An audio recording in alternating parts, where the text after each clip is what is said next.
नमस्कार दोस्तों।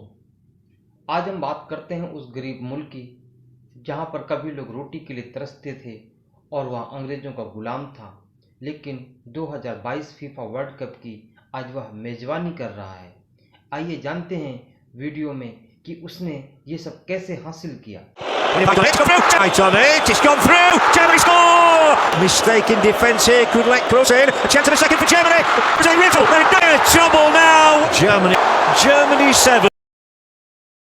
कतर ने फुटबॉल विश्व कप के आयोजन के लिए 2 लाख मिलियन अमेरिकी डॉलर से अधिक खर्च किया है, जो इतिहास में अब तक का सबसे महंगा आयोजन है, जिसमें 8 स्टेडियम, एक हवाई अड्डा और एक नई मेट्रो लाइन बनाई गई है। वर्ल्ड कप कतर की राजधानी दोहा में खेला जा रहा है।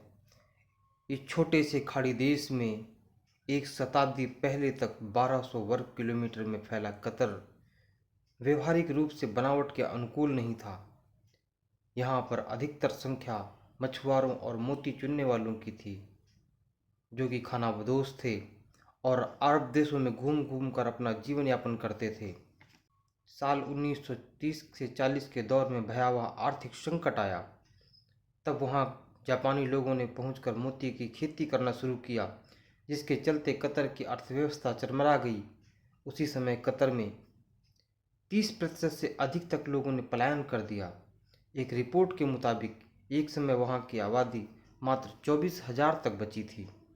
फिर कतर की अर्थव्यवस्था में एक यू टर्न हुआ और जादू की तरह सब पलट गया। कतर दुनिया के सबसे बड़े तेल रिजर्व के रूप में उभरा। 20वीं सदी में उसके खजाने में इतनी दौलत आई कि वह अमीर देशों में शुमार हो गया। 1939 में कतर में तेल का पहला भंडार खोजा गया, जो दुनिया में कतर का ब्लैक गोल्ड नाम से मशहूर हुआ। लेकिन उस समय यह देश भी अंग्रेज़ों के अधीन था। तेल के एक्सपोर्ट से यह देश तरक्की की सीढ़ियाँ चढ़ने लगा और तेज़ी से आधुनिकीकरण होने लगा। फिर निवेशकों का वहाँ आना शुरू हुआ।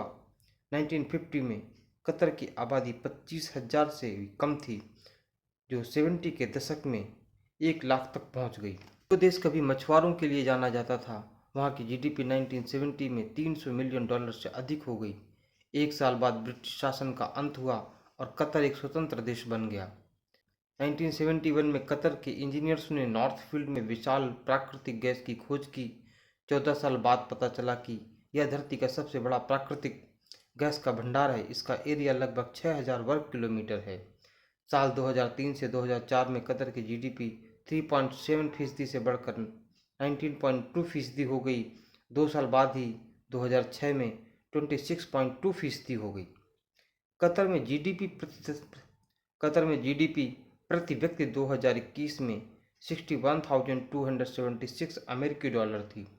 कतर की जनसंख्या 3 से 3.5 लाख के आसपास है, जिसमें ज़्यादातर प्रवासी हैं। एक विवाद के बाद सऊदी अरब, अमीरात, बहरीन और मिस्र ने 2017 और 2021 में नाकाबंदी भी की।